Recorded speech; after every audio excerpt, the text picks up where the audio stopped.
Hello friends, welcome back to the yet another lecture of your CMA foundation law revision of MCQs. MCQ हम लोग कर रहे हैं यहाँ पर और 21 डेज चैलेंज चल रहा है। कल किसी प्रकार से पावर कट डाउन हुआ था, नहीं पता वो किस प्रकार से हो जाता है, मुझे खुद नहीं समझ में आता है कि मेंटेनेंस के नाम पर कितना पावर कट डाउन होता है यहाँ पर, और इस वजह से मैं रिकॉर्डिंग कर नहीं पाया था। तो आज सुबह सुबह उठ के जो मेरी इंटर की रिकॉर्डिंग का टाइम है तुम लोग को दे दिया गया है। ठीक है, अभी इंटर की रिकॉर्डिंग हम करेंगे, बाद में रात वात को करते हैं, देखते हैं। बाकी तुम लोगों के लिए आगे अब हम लोग कंटिन्यू करना है एमसीक्यू के जो भी चल रहे थे लेक्चर्स। ठीक है, प्रेजेंटली अभी कोई डाउट मेरे को मिला नहीं है कमेंट सेक्शन में पिछले वीडियो के, तो इसलिए मैं उसको क्लियर नहीं कर रहा हूँ। बाकी तुम लोग डाउट वाउट रहते तो कमेंट सेक्शन पूछ दिया करो। अगर ऐसा डाउट होगा जो कमेंट के थ्रू बता दिया जाएगा तो बता सकते हैं, कोई दिक्कत नहीं है। और बाकी अगर कोई ऐसा डाउट है जो कमेंट के थ्रू नहीं बताया जा सके तो हम फिर नेक्स्ट वीडियो में इसको कवर करेंगे, ऐसा हो जाता है। ठीक है, बस इसके बाद 2 ही लेक्चर और आएगी ना इसकी, एक ये वाली हो जाएगी, एक इसके बाद एक और आएगी, बस खत्म हो जाएगा फिर उसके बाद ये। ठीक है, लॉ वाला। फिर उसके बाद हम लोग स्टैटिस्टिक्स का हम लोग थ्योरी पोर्शन करेंगे। उसके अंदर लोग स्टैट्स का क्या करेंगे, थ्योरी पोर्शन करेंगे, जो थ्योरी पोर्शन हमारा बचा हुआ है। ठीक है, तो देखो क्वेश्चन नंबर 101 देखो। In Indian law consideration must have been done at the desire of the promisor. ठीक है, if it is done at the instance of a third party और without the desire of the promisor it is. तो बोल रहा है consideration must move at the desire of the promisor, ये हमारे law में लिखा हुआ है। बोल रहा है अगर प्रोमिसर के डिजायर से नहीं मूव करेगा तो क्या हो जाएगा, क्या वो कंसिडरेशन होगा ना, क्या वो नॉट कंसिडरेशन होगा, हो सकता है। ठीक है, ये हो सकता है डिसीजन पेंडिंग। क्या वो ऑफर होगा, नहीं। क्या वो प्रॉमिस होगा, नहीं। तो आंसर क्या है, बी है। आंसर क्या है, बी है। ठीक है, क्लियर हो गई बात कि वो कंसिडरेशन नहीं होगा अगर वो प्रोमिसर के डिजायर के अकॉर्डिंग मूव नहीं किया। ठीक है, तो ये नहीं होगा कंसिडरेशन। फिर उसके बाद वेयर कंसिडरेशन इज इलीगल और फिजिकली इम्पॉसिबल। ठीक है, अनसर्टेन और एम्बिग्यूअस। ठीक है, it shall not be transferable, बिल्कुल नहीं है। ट्रांसफरेबल बाय लॉ क्या होता है, अनएनफोर्सिएबल बाय लॉ नहीं है, ये भी नहीं है। इट शैल नॉट बी बोला है ना, इसीलिए not be enforceable by law. ये एनफोर्सिएबल बाय लॉ नहीं होगा कि अगर कंसिडरेशन जो है वो इलीगल रहा, मतलब समझ गए, व्हाइट पाउडर इलीगल रहा। ठीक है, फिजिकली इंपॉसिबल रहा, मतलब जो कंसिडरेशन आपको दिया गया है वो इम्पॉसिबल टू परफॉर्म है। ठीक है, अनसर्टेन है, मतलब मैं बोला 10 किलो तेल, कौन सा तेल, कहाँ का तेल, कौन सी कंपनी का तेल, क्या अनसर्टेन है। ठीक है, सर्टेनिटी नहीं है उसमें। और या तो एम्बिग्यूटी है उसके अंदर। एम्बिग्यूटी मतलब मैं तुम लोग बताया था जिसकी 2 राय निकलती है, जिसकी 2 मीनिंग निकलती है, तो एम्बिग्यूटी है, तो वो कंसिडरेशन नहीं है, तो वो एनफोर्सिएबल बाय लॉ नहीं होगा, not be enforceable by law. ठीक है, क्लियर हो गई बात। अब देखो, अ promise to pay a time but date must be. A promise to pay, याद है तुम लोग को बताया था पिछले लेक्चर में कि एक बैड डेट है तुम्हारा। अब वो बैड डेट तुमको आके बोल रहा है मैं तेरे को पैसा दूंगा, तू टेंशन मत ले। अब एक बात, तुम उसकी बोली बात पे विश्वास करोगे नहीं, तुम तुरंत लाओगे एक रिटर्न डॉक्यूमेंट, उसमें लिखा रहेगा this X Y Z promise to pay me time but date on this date, और बोलोगे चल साइन करके जा, चल साइन करके दे मेरे को, तो तुम उससे साइन करवाओगे। तो promise to pay time by date must be in writing और मस्ट बी साइंड। ठीक है, तो option number B is your answer. Oral तो हो ही नहीं सकता, रजिस्टर कराने की जरूरत नहीं है। रिटर्न और रजिस्टर, तो रजिस्टर कराने की आवश्यकता नहीं है भाई। रजिस्टर कराने बैठे तो रजिस्ट्री का अलग से चार्जेस लग जाएगा। रिटर्न और sign is sufficient for the proof.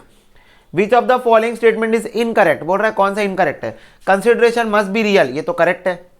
Performance of existing obligation is no consideration, ये भी करेक्ट है भाई। जो पहले से ऑब्लिगेशन है उसी को परफॉर्म करना is not amounts to consideration. ठीक है, forbearance to sue is a good consideration. Yes, forbearance to sue a good, मतलब तो हम कॉन्ट्रैक्ट कर रहे हैं कि हम सू नहीं करेंगे आपको। ठीक है, हम आपको सू नहीं करेंगे, आपके ऊपर केस नहीं ठोकेंगे, it amounts to good consideration. Agreement without consideration always void, बोल रहा है बिना कंसिडरेशन के एग्रीमेंट हमेशा वॉइड होता है, नहीं ये गलत है। This is an incorrect statement भाई। No consideration no contract exceptions नाम की चीज इस दुनिया में एग्जिस्ट करती है। ठीक है, फिर उसके बाद a promise to pay a time but debt is enforceable if some conditions are fulfilled. Which of the following condition is not required, बोल रहा है इनमें से कौन सी not required है। तो it must be signed by the promisor, it must be definite or express, it must be in writing। तीनों condition मेरे को चाहिए है। इट मस्ट बी रजिस्टर्ड, ये नहीं चाहिए, डी आंसर है। डी आंसर है, बोल रहा है नॉट रिक्वायर्ड, कौन सा रिक्वायर्ड नहीं है, डी रिक्वायर्ड नहीं है। एक मिनट रुको, मैं देखूं तुम लोगों को केस लॉ मैंने पढ़ाया है कि नहीं। मैं लिख के रखा हूँ कौन कौन सा केस लॉ तुमको पढ़ाया गया है। हम्म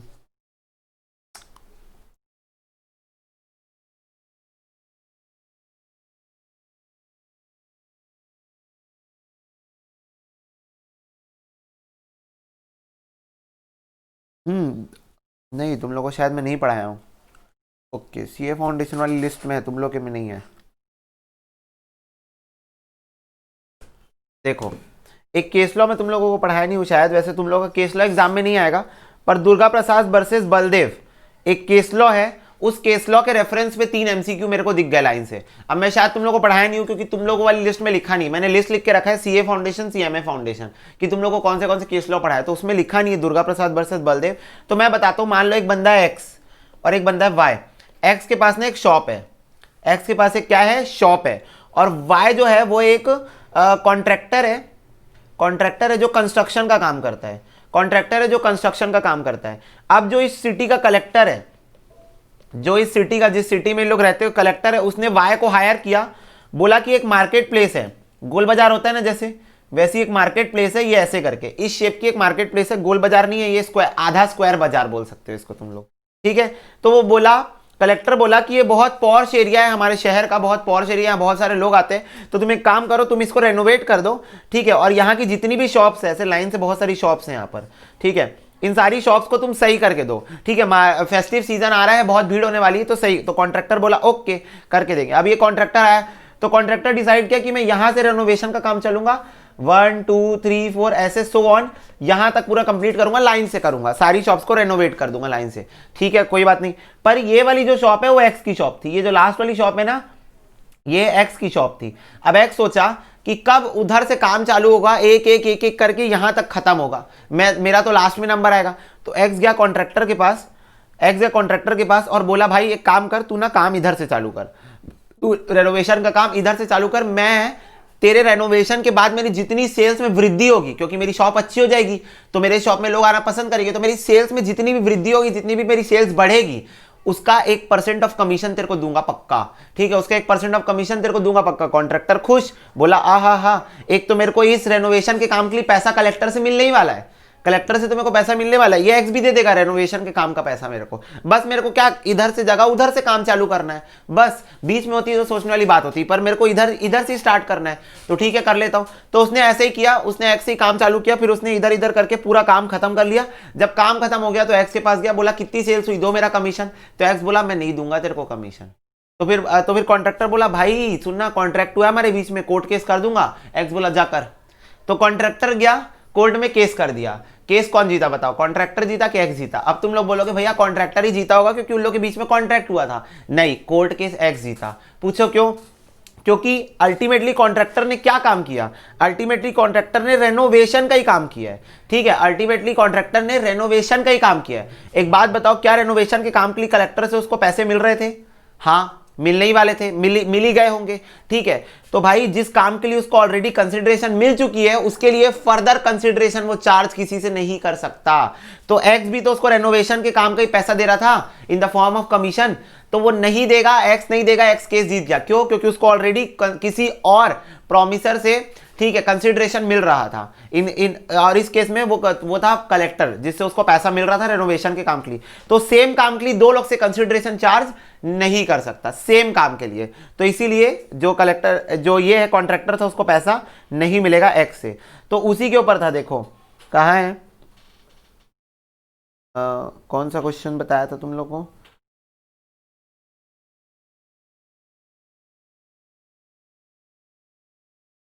हाँ ये वाला, ये 101, ये वाला दुर्गा प्रसाद वर्सेस बलदेव के ऊपर बेस्ड है, ठीक है। In Indian law consideration must have been done at the desire of the promisor, desire of the promisor.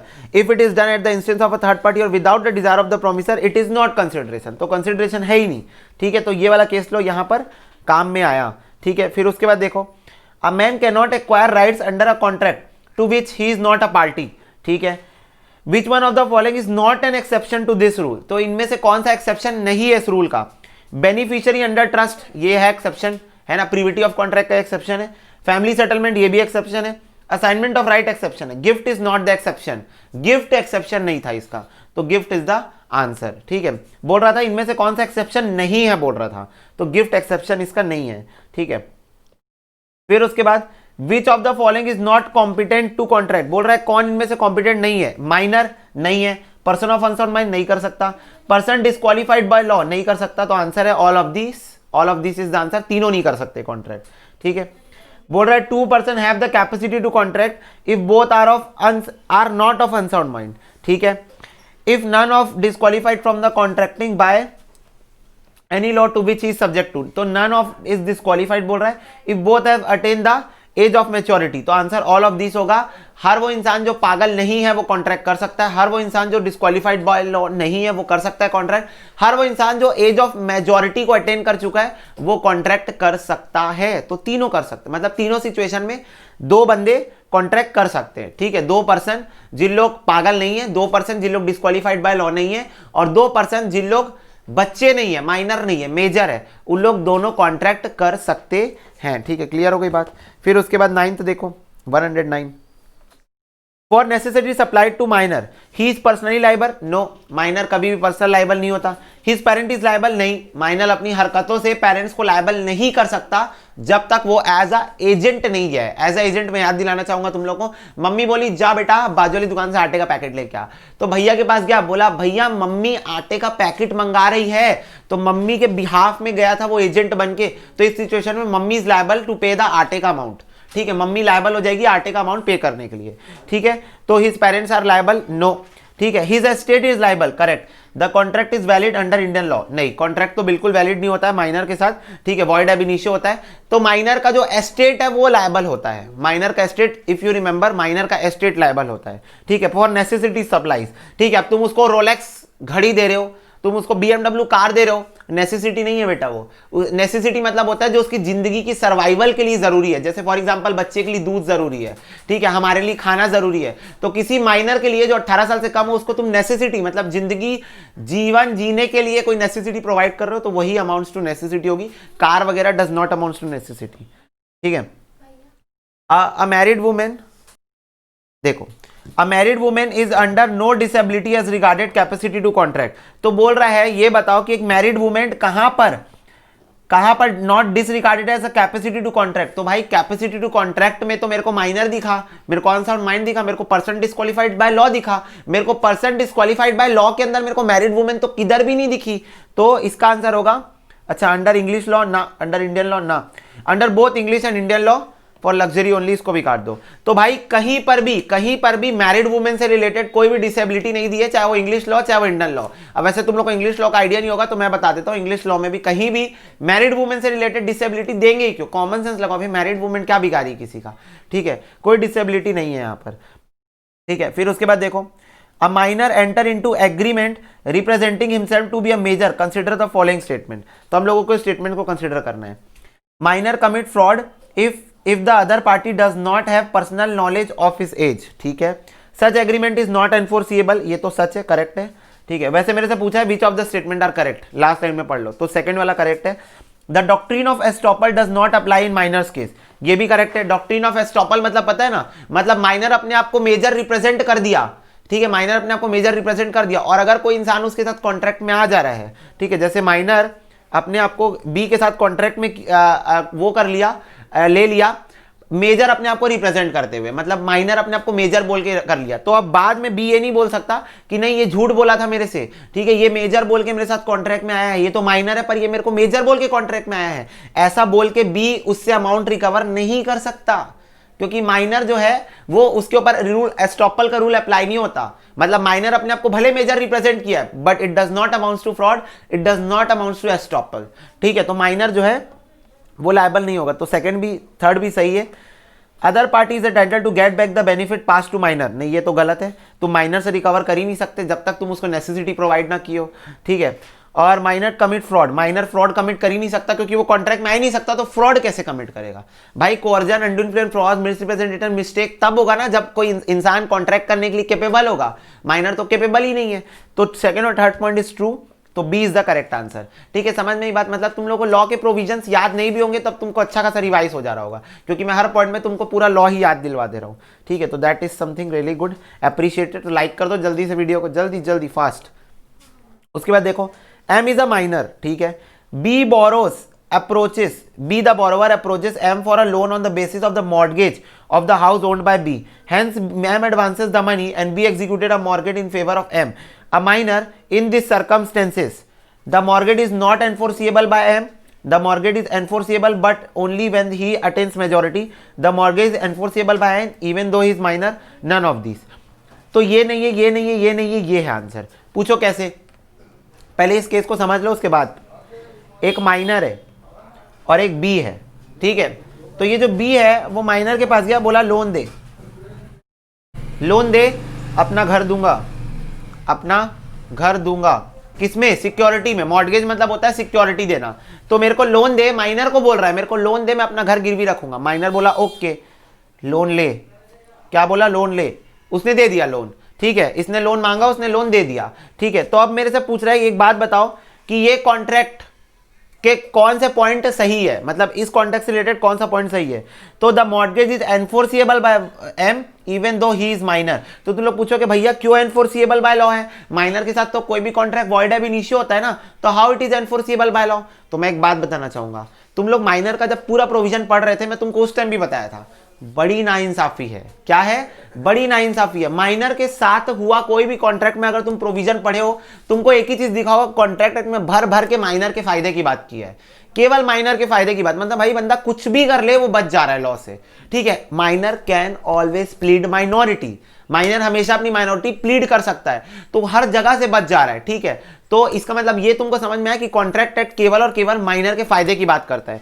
तो जहां पर माइनर का बेनिफिट है, जहां पर माइनर का बेनिफिट है वहां पर कॉन्ट्रैक्ट एनफोर्सिएबल होता है। तो इसलिए ऑप्शन सी आंसर होगा, क्योंकि माइनर ने लोन दिया है। माइनर लोन लिया रहता ना, नॉट एनफोर्सिएबल हो जाता।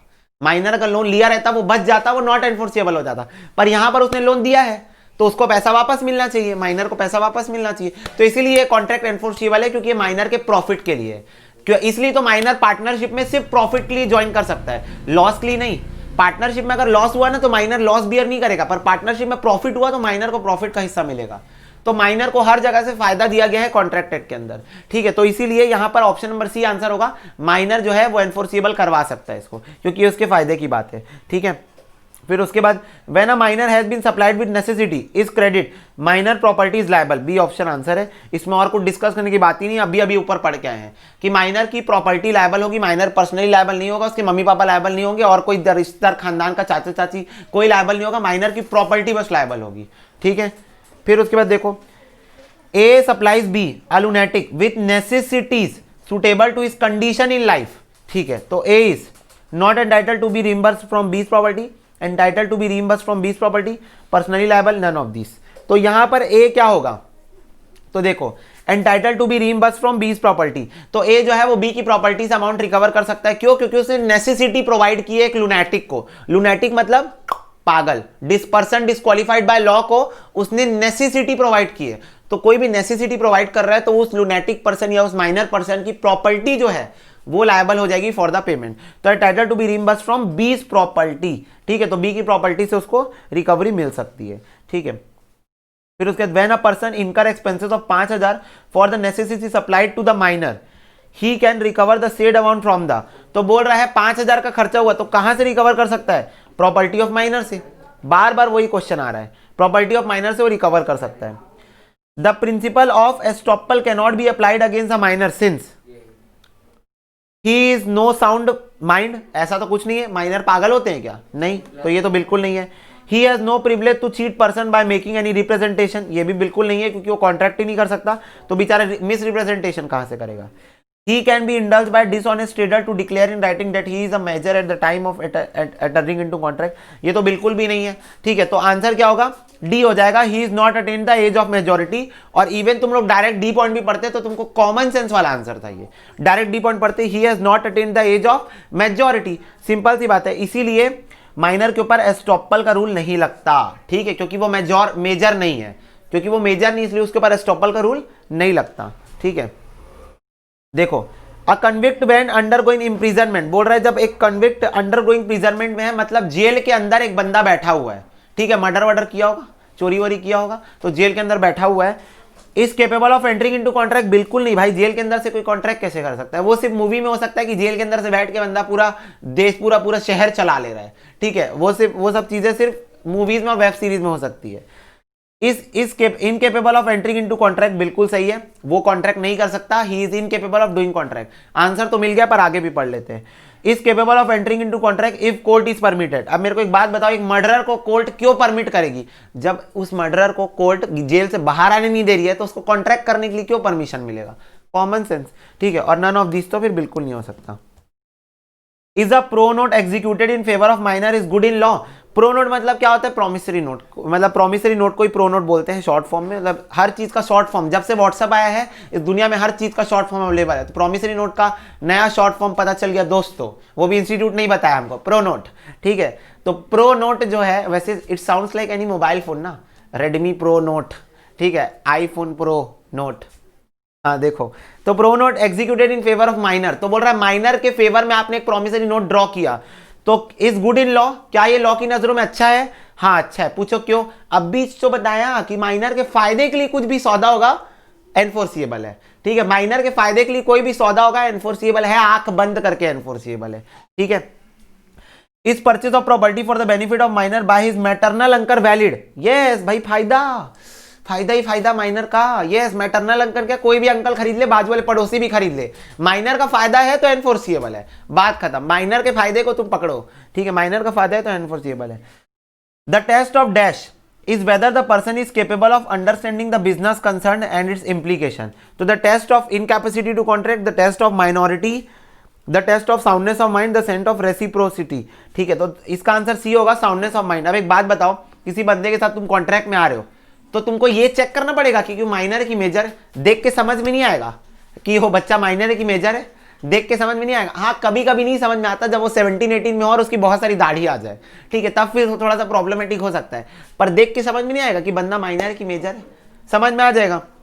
Incapacity to contract, incapacity to contract तुम डॉक्यूमेंटेशन वगैरह से चेक कर सकते हो, तुम आधार कार्ड से उसका माइनॉरिटी और मेजॉरिटी भी चेक कर सकते हो, तुम ये भी चेक कर सकते हो उसके अगेंस्ट में कुछ क्रिमिनल केसेस वगैरह तो नहीं है, तुम पता लगा सकते हो उसके बारे में बैकग्राउंड से, बैकग्राउंड में तो बहुत सोर्स होता है, तुम ये सब चीजें पता लगा सकते हो। तुम ये सोचो तुमको टेस्ट क्या करना पड़ेगा, क्या टेस्ट करना पड़ेगा, क्यों बंदा पागल है कि नहीं, साउंडनेस ऑफ माइंड, मतलब क्या वो बंदा जब वो कॉन्ट्रैक्ट में आ रहा है तब उसका दिमाग सही जगह पे स्थिर था कि नहीं, मतलब कि उसका दिमाग घुमा फिरा तो नहीं था, सही जगह पे था। तुमको साउंडनेस ऑफ माइंड उसकी चेक करनी पड़ेगी। तो the test of dash soundness of mind. अब यहां पर तुमको ना बेस्ट पॉसिबल असम्पशन वाली बात थी कि तुम ध्यान से पढ़ो, नहीं तो तुम बहुत कंफ्यूजिंग है ये क्वेश्चन, ठीक है, कि तुम क्या टेस्ट करोगे, उसकी माइनॉरिटी टेस्ट करोगे तो डॉक्यूमेंटेशन से हो सकती है, ठीक है, अगर तुम उसकी इनकैपेसिटी करोगे तो वो भी डॉक्यूमेंटेशन से हो सकती है, पर तुम उसका साउंडनेस चेक करोगे कि क्या वो चीजों को समझ पा रहा है जो कॉन्ट्रैक्ट के टर्म्स एंड कंडीशन है, तो soundness of mind is the answer.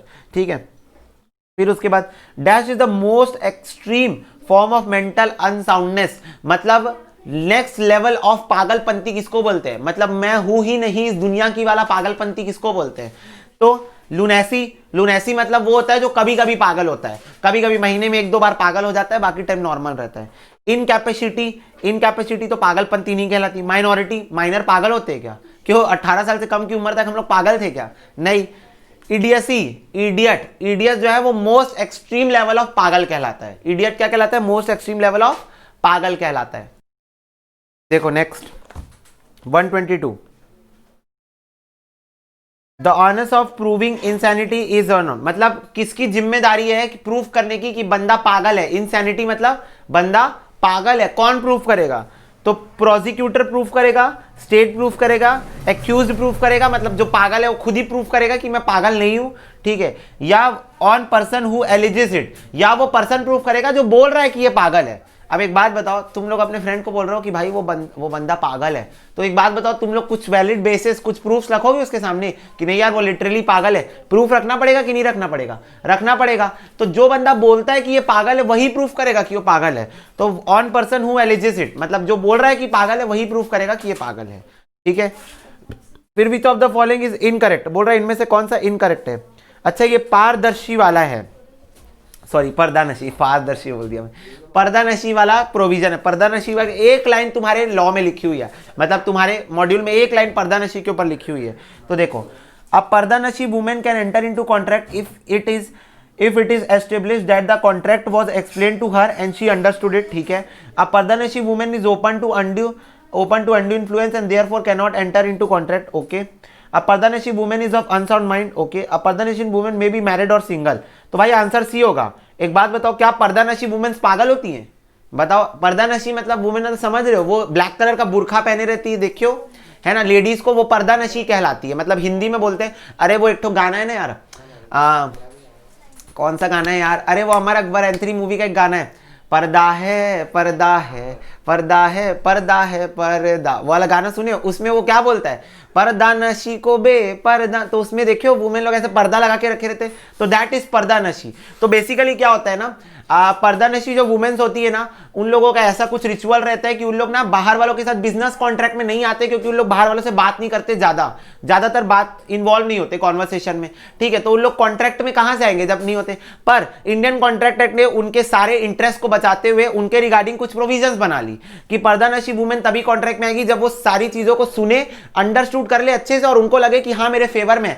तभी वो कॉन्ट्रैक्ट में आएगी। अगर उनको ऐसी फीलिंग आए कि अंडू इन्फ्लुएंस है तो वो एंटर नहीं करेगी कॉन्ट्रैक्ट में, ठीक है। और पर्दा नशी वुमेन मैरिड सिंगल हो सकती हैं, ठीक है, डिपेंड करता है, ठीक है, उनके कस्टम्स पे मैरिड सिंगल हो सकती है। तो सारे पॉइंट्स तो सही है। सी पॉइंट में लिखा है पर्दा नशी वुमेन्स पागल होती हैं, ऐसा जरूरी भाई पागल बताओ, एक पॉइंट में लिखा था माइनर पागल होते, एक पॉइंट में लिखा है पर्दा नशी वुमेन पागल होती, नहीं ये तो मतलब लड्डू खिला रहा है इंस्टीट्यूट, ऐसे पॉइंट्स ही दे रहा है जो एक कॉमन सेंस है, मतलब जो बंदा लॉ पढ़ के भी नहीं गया वो भी कॉमन सेंस है भाई कि नहीं ये चीज तो गलत लिखी है, कर सकता है, ठीक है। तो ये बात होगी। सब पर्दा नशी आज ईद है तो ईद मुबारक हो तुम लोग को, ठीक है। और ज्यादा इन्वॉल्व मत हो जाना ना फेस्टिवल मनाने में। हमारा फेस्टिवल सबसे बड़ा कौन सा है, हमारे एग्जाम्स। स्टूडेंट लाइफ में तुम्हारे लिए सबसे बड़ा फेस्टिवल तुम्हारा एग्जाम ही है। तुम 12th में हो तो 12th बोर्ड सबसे बड़ा एग्जाम है, तुम सीए कर रहे हो, सीए के एग्जाम तुम्हारे सबसे बड़ा फेस्टिवल है, तुम सीएमए कर रहे हो, सीएमए का एग्जाम ही फेस्टिवल है हमारा, जो साल में 2 बार आता है। अगर पास हो गए तो खुशियां लेके आता है, और फेल हो गए तो कोई दिक्कत नहीं, नेक्स्ट अटेम्प्ट देंगे, क्या दिक्कत है, दुख थोड़ी होगा, नेक्स्ट अटेम्प्ट देंगे, पूरे पावर से देंगे, दुखी होने का तो कोई बात ही नहीं है। देखो अटेम्प्ट लगना is a part of our journey, चाहे हम सीए कर रहे हैं, मैं सीए कर रहा हूं, तुम लोग सीएमए कर रहे हो, this is a part of our journey. Attempt लगेगा, नहीं लग रहा है तो बहुत अच्छी बात है, हमने पहली बार में बहुत अच्छी मेहनत करी। अटेम्प्ट लग रहा है तो हमको वो कुछ सिखा के जाएगा, ना कि हमको सैड होके बैठ जाना है, अरे यार अटेम्प्ट लग गया, ऐसा नहीं, ठीक है। अटेम्प्ट लग रहा है मतलब वो हमको कुछ ना कुछ चीजें सिखा के जाएगा, ठीक है। तो उसमें दुखी होने की कोई बात ही नहीं है यहाँ पर। चलो 124 देखो, M a minor misrepresenting that he is a major induces Z to enter into contract, ठीक है। M is liable on that contract, M is not liable on the contract, this M is not liable, क्यों, क्योंकि minor है बंदा, ठीक है, minor है बंदा तो लायबल नहीं होगा, किसी भी कॉन्ट्रैक्ट में लायबल नहीं होगा, ठीक है। तो M is not liable। Select the false statement, बोल रहा है इनमें से कौन सा गलत है जरा बताना, ठीक है। तो देखो There can be no ratification of contract entered by minor during his minority even after becoming, ये तो सही है। एक बात बताओ, माइनर किसी कॉन्ट्रैक्ट में आ रहा है जब वो छोटा था, ठीक है, 18 से बिलो था, अब 18 के अब के बाद क्या वो रेटिफिकेशन कर सकता है, नहीं कर सकता रेटिफिकेशन, ये तो साफ साफ लॉ में लिखा है। तो this is true. Restitution of benefit is allowed in case of minor, this is not true, यही आंसर होगा, दिस इज नॉट ट्रू, ठीक है। मतलब तुम माइनर से कभी भी वो जो बेनिफिट्स तुमसे ले लिया, माइनर झूठ बोल के तुमसे जो बेनिफिट्स ले लिया, उसको तुम उससे रिकवर नहीं करवा सकते, उसको तुम माइनर से रिकवर नहीं कर सकते, इवन उसकी प्रॉपर्टी से भी रिकवर नहीं कर सकते। तुम सिर्फ नेसेसिटी प्रोवाइड कर रहे हो तभी उसकी प्रॉपर्टी से रिकवर कर सकते हो। बाकी माइनर अगर झूठ बोल के फॉल्स स्टेटमेंट देके अगर तुम्हारे साथ कॉन्ट्रैक्ट में आ रहा है तो तुम उससे रिकवर नहीं करवा सकते अमाउंट, ठीक है। Agreement with a minor is void ab initio, true है। Rule of estoppel can not be applied against minor, ये भी ट्रू है। तो B is your answer, B is the false answer, तो B is going to be your answer, ठीक है। Clear हो गई बात। फिर उसके बाद देखो, which of the following type of person are not disqualified from contracting, तो कौन डिस्क्वालिफाइड नहीं है। फॉरेन सोविनर डिस्क्वालिफाइड है, एलियन एनिमी डिस्क्वालिफाइड है, कन्विक्स डिस्क्वालिफाइड है, नन होगा इसका आंसर, तीनों डिस्क्वालिफाइड है, ठीक है। फॉरेन सोविनर डिस्क्वालिफाइड है, एलाइन एनिमी डिस्क्वालिफाइड है, कन्विक्स भी डिस्क्वालिफाइड है, ठीक है। फिर which of the following person do not fall under the category of person of unsound mind, इनमें से कौन अनसाउंड माइंड पागल आदमी नहीं है। ड्रंक यार्ड, मुझे पीने का शौक नहीं, पीता हूं गम भुलाने को, क्या पागल है, यस, क्योंकि वो समझ ही नहीं पाएगा कॉन्ट्रैक्ट को। लुनैटिक भी पागल है, इडियट भी पागल है, ब्लाइंड पागल नहीं है, तो blind is your answer, blind पागल नहीं है तो ब्लाइंड इज योर आंसर, ठीक है। अनलॉफुल डिटेनिंग और threatening to detain any property to the prejudice of any person making him to enter into agreement amounts to coercion, याद है ये तो same as it is photo copy line coercion से उठा के कॉपी पेस्ट है यहाँ पर। अनलॉफुल डिटेनिंग और थ्रेटनिंग टू डिटेन, बंदूक की नोक पर तुम्हारी प्रॉपर्टी को हार्म करने के लिए बोला जा रहा है, क्या है, कोअर्जन। अंडू इन्फ्लुएंस क्या था, अंडू इन्फ्लुएंस मतलब इमोशनल ब्लैकमेल, तू मेरे नाम पे अपनी प्रॉपर्टी नहीं करेगा, मैं तेरा भाई नहीं हूं, मैं आपका बेटा नहीं हूं, ये क्या था, अंडू इन्फ्लुएंस क्या था तुम्हारा, वो था इमोशनल ब्लैकमेल, तो कोअर्जन अंडू इन्फ्लुएंस, याद है ना। An agreement made under mistake of fact by both the parties forming the essential subject matter of agreement is void. भाई तुमको याद है मिस्टेक ऑफ फैक्ट जब दोनों साइड से होता है, मिस्टेक ऑफ फैक्ट जब दोनों साइड से होता है तो क्या होता है, कॉन्ट्रैक्ट वॉइड होता है. क्या होता है, वॉइड होता है मिस्टेक ऑफ फैक्ट जब दोनों साइड से हो तो. Threatening to commit certain act forbidden by Indian Penal Code is associated with which one of the following. बोल रहा है इंडियन पीनल कोड आपको फोरबिड कर रहा है कुछ काम करने से. ठीक है, इंडियन पीनल कोड आपको रोक रहा है कुछ काम करने से और फिर भी अगर आप वो काम कर रहे हो तो वो क्या होगा, क्या वो मिसरिप्रेजेंटेशन है ना. मिसरिप्रेजेंटेशन तो आप गलती से जो झूठ बोल देते हो. फ्रॉड जो आप जानबूझ के झूठ बोलते हो. कोअर्जन है, कोअर्जन. इंडियन पीनल कोड आपको बंदूक की नोक पर काम करवाने से मना करता है. इंडियन पीनल कोड आपको अलाउ नहीं करता कि आप बंदूक रख के किसी को भी कॉन्ट्रैक्ट में डाल रहे हो. तो coercion amounts to forbidden by Indian penal code. ठीक है. Active concealment of fact is associated with which one of the following. बोल रहा है एक्टिव कंसीलमेंट ऑफ फैक्ट मतलब आप जानबूझ के फैक्ट को छुपाने की कोशिश कर रहे हो, फ्रॉड. ये रहा सी, आप जानबूझ के फैक्ट को छुपाने की कोशिश कर रहे हो, it amounts to fraud. Lending money to a borrower at high rate of interest when the money market is tight render the agreement of loan void, valid, voidable, illegal. तो ये वैलिड है. इसके ऊपर हमारी बुक में एक example ही लिखा हुआ था कि जब जो तुम्हारा मार्केट है, मनी मार्केट है, वो टाइट चल रहा है, उस सिचुएशन में आप इस मौके का फायदा उठाते हुए अगर किसी इंसान को हायर रेट ऑफ इंटरेस्ट में लोन दे रहे हो तो ये यार बिजनेस है, दिस अ बिजनेस. आप उसकी मजबूरी का फायदा उठा लिए, पर दिस अमाउंट्स टू बिजनेस. अब एक बात बताओ, तुम लोगों को इमीडिएट बेसिस पे जब टिकट बुक कराना रहता है, इमीडिएट बेसिस में जब टिकट, तो तुम लोग क्या करते हो, ब्लैक में टिकट खरीदते हो. ब्लैक में टिकट खरीदते हो या फिर तुम्हारे घर में सिलेंडर खत्म हो जाए, तुमको सिलेंडर परचेस करना है.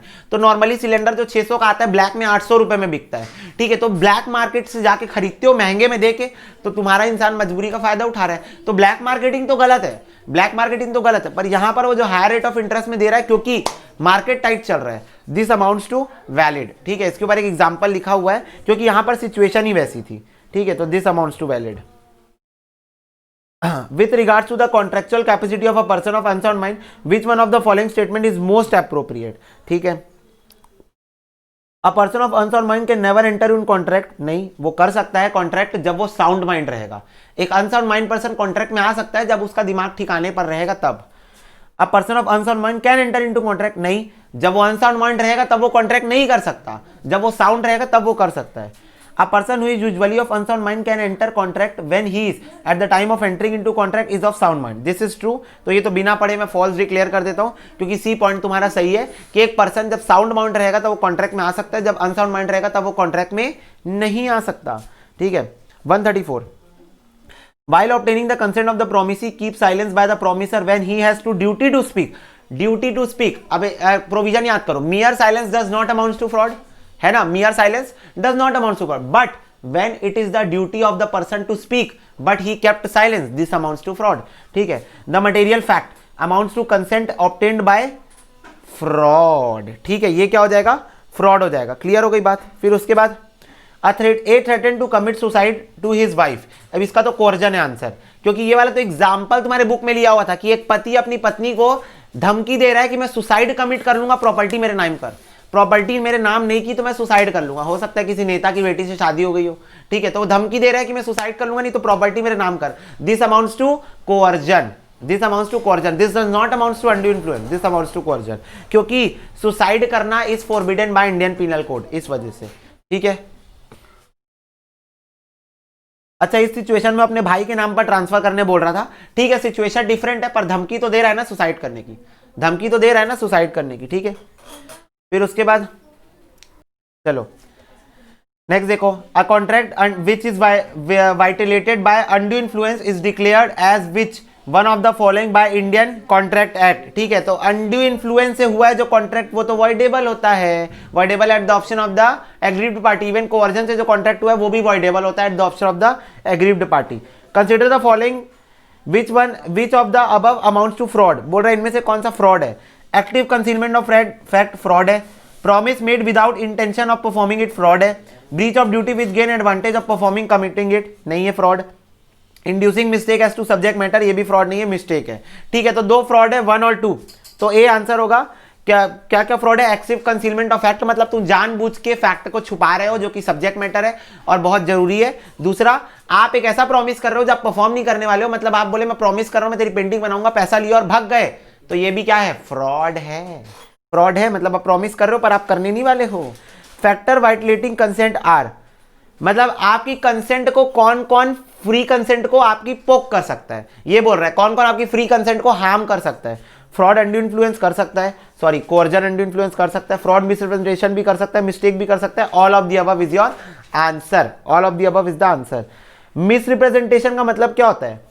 अनवारंटेड असर्शन, मतलब जिस चीज के बारे में आप खुद श्योर नहीं हो आप वो वाली बात बता रहे हो, जिसके बारे में आपको खुद नहीं पता आप वो बताने की कोशिश कर रहे हो। Any breach of duty without an intent to deceive, आप अपनी ड्यूटी को ब्रीच कर रहे हो पर आपका ऐसा मकसद नहीं था, आप बिना मकसद के अपनी ड्यूटी को ब्रीच कर रहे हो, जानबूझ के नहीं कर रहे हो, ठीक है। इनोसेंट मिस्टेक, मासूमियत में आपने गलती कर दी, मासूमियत आपने गलती कर दी, तो आंसर तो ऑल ऑफ द अबव होगा क्योंकि तीनों मिसरिप्रेजेंटेशन के ही टर्म्स आ रहे हैं, ठीक है। If a party stands in a fiduciary relationship to the other, he can dominate the will of other, the trust should be maintained, none of these। तो B होगा answer. If the party stand in a fiduciary relationship he can dominate the will of the party, इसी को क्या बोलते हैं? Undue influence. क्या बोलते हैं? अनड्यू इन्फ्लुएंस बोलते हैं। He can dominate the will of the party, ठीक है। A person is deemed to be in position to dominate the will of the another if he holds a real and apparent authority, stands a fiduciary relationship, both A and B, either A और B। तो answer होगा सी, both A and B। अगर एक person real और apparent relationship में है और fiduciary relationship में, दोनों भी सिचुएशन में वो विल को हार्म कर सकता है, वो आपकी विल को इफेक्ट कर सकता है, वो आपको इमोशनली ब्लैकमेल कर सकता है, अगर वो रियल रिलेशनशिप में, वो फिड्यूशियरी रिलेशनशिप में, दोनों सिचुएशन में, तो बोथ A and B, ठीक है। If both the parties to the contract believe in the existence of a subject which in fact does not exist, the agreement will be void। भाई बोल रहा है अगर दोनों पार्टी ऑफ द कॉन्ट्रैक्ट जो है वो विश्वास कर रहे हैं कि जो सब्जेक्ट मैटर है कॉन्ट्रैक्ट का वो है पर एक्चुअल में वो नहीं है, पर दोनों ये कर रहे हैं, तो ये मिस्टेक ऑफ फैक्ट हो गया। क्या हो गया? मिस्टेक ऑफ फैक्ट हो गया। और मिस्टेक ऑफ फैक्ट तो फ्रॉम बोथ द साइड, अगर मिस्टेक ऑफ फैक्ट है तो void होता है ना, if you remember.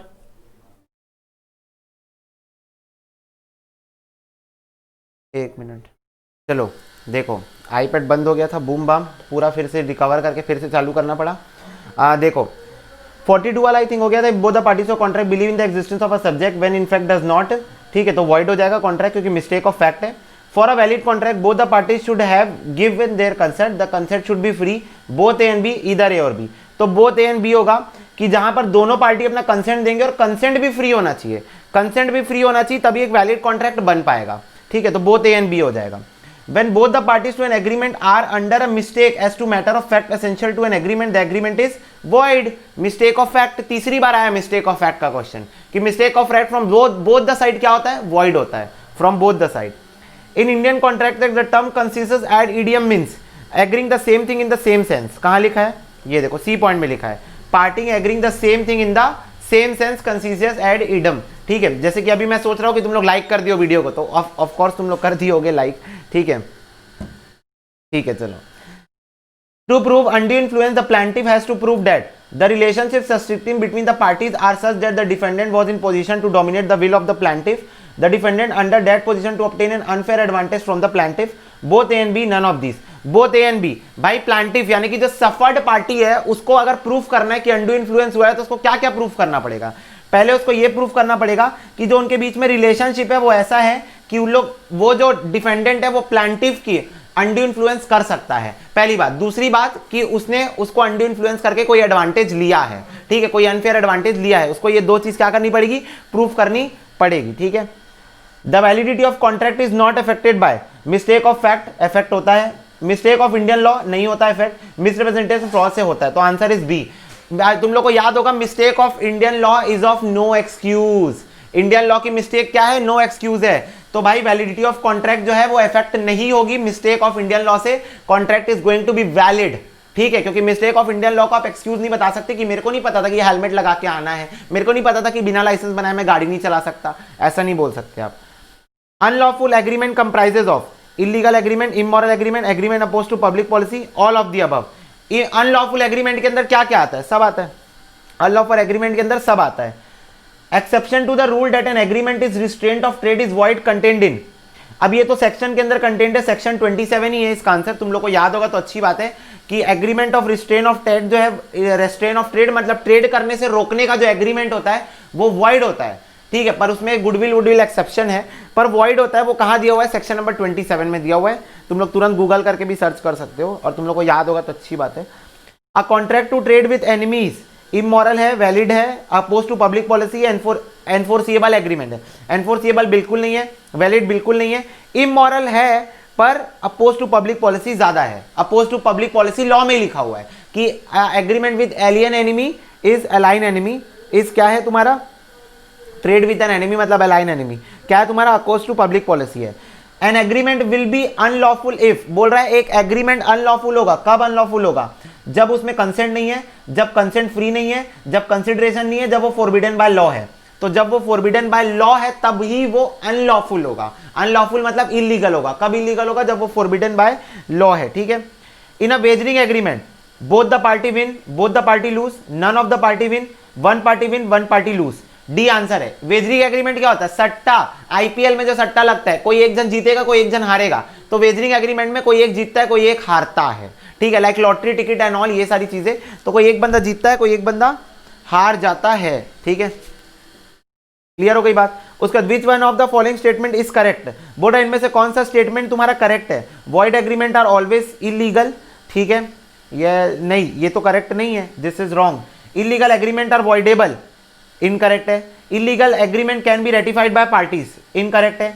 Illegal agreement are always void, this is correct. This is correct कि इलीगल एग्रीमेंट हमेशा क्या होता है, वॉइड होता है, ठीक है, पर वॉइड एग्रीमेंट हमेशा इलीगल नहीं होते, तो ये इनकरेक्ट था। इलीगल एग्रीमेंट वॉइडेबल कभी नहीं होते। इलीगल एग्रीमेंट्स को आप कभी रेटिफाई नहीं कर सकते, मतलब आप उसको कभी करेक्ट नहीं कर सकते, तो D is the correct one. Which of the following is not a wagering agreement, बोल रहा है इनमें से कौन सा वेजरिंग नहीं है, ये बताओ। लॉटरी तो भाई वेजरिंग है। Agreement to buy ticket for a lottery भी वेजरिंग में आ जाएगा। Commercial transaction the intention of which is not to deliver the goods but only to pay the difference price, ये भी वेजरिंग है। कॉन्ट्रैक्ट ऑफ इंश्योरेंस, ये wagering नहीं है। तुम लोग को पता है अलग से एक्सेप्शन में दिया है, कॉन्ट्रैक्ट ऑफ इंश्योरेंस वेजरिंग नहीं है। सी वाले पॉइंट में बच्चे कंफ्यूज हो सकते हैं, तो सी वाले पॉइंट में ये बोल रहा है कि तुम परचेस कर रहे हो सिर्फ इसलिए कि बाद में जब प्राइस बढ़ेगी तुम सेल कर दोगे, तो that is wagering. That is wagering मतलब तुम सिर्फ प्राइस की जो फ्लक्चुएशन है, प्राइस मैनिपुलेशन होने वाली, उसका फायदा उठाना चाह रहे हो। तुम्हारा sale purchase is not the sole purpose, is not the target, ठीक है, तो वो वेजरिंग कहलाएगा, ठीक है। फिर उसके बाद देखो, a wagering agreement in India is declared by the contracted as illegal and void, illegal तो नहीं है। वॉइड बस not illegal, this is correct. Voidable at the option of voidable, जैसा कोई सीन ही नहीं है, वॉइड रहता है ये शुरू से। इमोरल है, ठीक है, तो इसको भी हटा दो। वॉइड बट नॉट इलीगल, भाई कॉन्ट्रैक्ट एक्ट के अकॉर्डिंग पूछा था। इमोरल तो है, वेजरिंग इमोरल तो है, पर वो पूछा था कॉन्ट्रैक्ट एक्ट के अकॉर्डिंग क्या है, तो कॉन्ट्रैक्ट एक्ट बोलता है ये वॉइड है, इलीगल नहीं डिक्लेयर किया, क्योंकि अगर इलीगल डिक्लेयर करता ना तो अभी आईपीएल के सीजन में ना जेल में जगह कम पड़ जाती लोगों को डालने के लिए। आईपीएल के सीजन में जगह कम पड़ जाती जेल में लोगों को डालने के लिए। फिर बोल रहा है which one of the following is the void agreement, बोल रहा है इनमें से कौन सा वॉइड है ये बताओ। एग्रीमेंट विदाउट कंसिडरेशन वॉइड है, रेस्ट्रेन ऑफ मैरिज वॉइड है, रेस्ट्रेन ऑफ ट्रेड वॉइड है, ऑल ऑफ दिस आंसर है।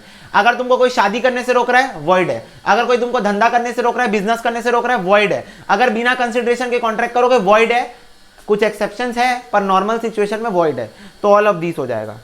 An agreement which restrict a person freedom to marry or to marry any of the person of his choice is against the public policy and is void। भाई अगर तुम किसी को शादी करने से नहीं रोक सकते, तुम किसी को शादी करने से नहीं रोक सकते, दिस इज void, ठीक है। An agreement of service under which an employee agrees, ओहो, इसको हम क्लास के बाद देखेंगे क्या प्रॉब्लम हो रही है, पहले हम खत्म कर ले थोड़ा सा क्लास अपना।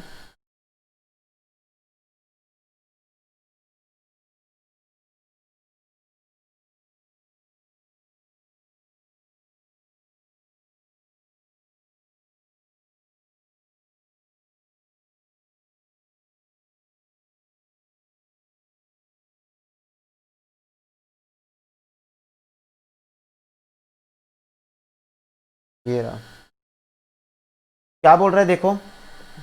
An agreement of service under which an employee agrees that he will serve a particular employer for a certain duration and this will not serve anybody else during this period, भाई valid है। एक employ की मर्जी, वो बोल रहा है कि मैं इस पर्टिकुलर एम्प्लॉय को पर्टिकुलर पीरियड तक सर्व दूंगा और इसके अलावा और किसी को सर्विस नहीं दूंगा, उसकी मर्जी, उसकी मर्जी, ऐसा तो कॉन्ट्रैक्ट एक्ट में कहीं लिखा ही नहीं, उसकी मर्जी, वैलिड है भाई, कोई दिक्कत की बात नहीं है। फिर उसके बाद देखो, if the seller agrees to supply all the goods produced by him to a certain buyer and nobody else, ठीक है, and the buyer also in turn undertake to accept the whole quantity, the agreement is valid। अच्छा valid तो दिया ही नहीं है, 16 agreement illegal नहीं, none of these हो जाएगा। क्या हो जाएगा, नन ऑफ दिस। भाई वैलिड है। एक सेलर बोल रहा है कि मैं इस पर्टिकुलर बंदे को ही सप्लाई करूंगा और वो जो बंदा है जो परचेज वाला है वो बोल रहा है कि ठीक है मैं तेरे से पूरा लॉट परचेज कर लूंगा। उनकी मर्जी यार, जैसा कॉन्ट्रैक्ट बना है वैलिड है, इसमें क्या दिक्कत है। ठीक है, ये तुम लोगों को रेस्ट्रेन ऑफ ट्रेड के लिए घुमाने की कोशिश कर रहा है, तो यहां पर कोई रेस्ट्रेन ऑफ ट्रेड जैसी बात नहीं है। ठीक है, फिर उसके बाद देखो, M who is the dealer is the mustard oil only agrees to sell and 500 litre of oil. The agreement is, भाई एग्रीमेंट क्या होगा, वैलिड होगा। हेलो, हाँ तो देखो, तो ये क्या है, वैलिड है तुम्हारा, कोई दिक्कत की बात है क्या इसमें, नहीं है। ठीक है, ठीक है, इसमें कोई दिक्कत की बात है नहीं है। तो ये हो गया तुम्हारा 160, हमारा आज का टारगेट हो गया कंप्लीट। ठीक है, नेक्स्ट वीडियो से हम लोग 161 से कवर करेंगे। और इधर तक तुमको कोई भी डाउट है, कोई भी आशंका है, कोई भी चिंताजनक विषय है, कमेंट सेक्शन में बताओ। अगर कमेंट में क्लियर हो सकता होगा तो कर दूंगा, नहीं क्लियर हो पाएगा तो फिर नेक्स्ट लेक्चर में स्टार्टिंग में तुम्हारा टॉपिक कंसीडर किया जाएगा। 2 लेक्चर और है, फिर हमारा इंडियन कॉन्ट्रैक्ट के जो एमसीक्यू का तुम्हारा डिमांड था वो हो जाएगा फिनिश। तो God bless you, take care, bye bye.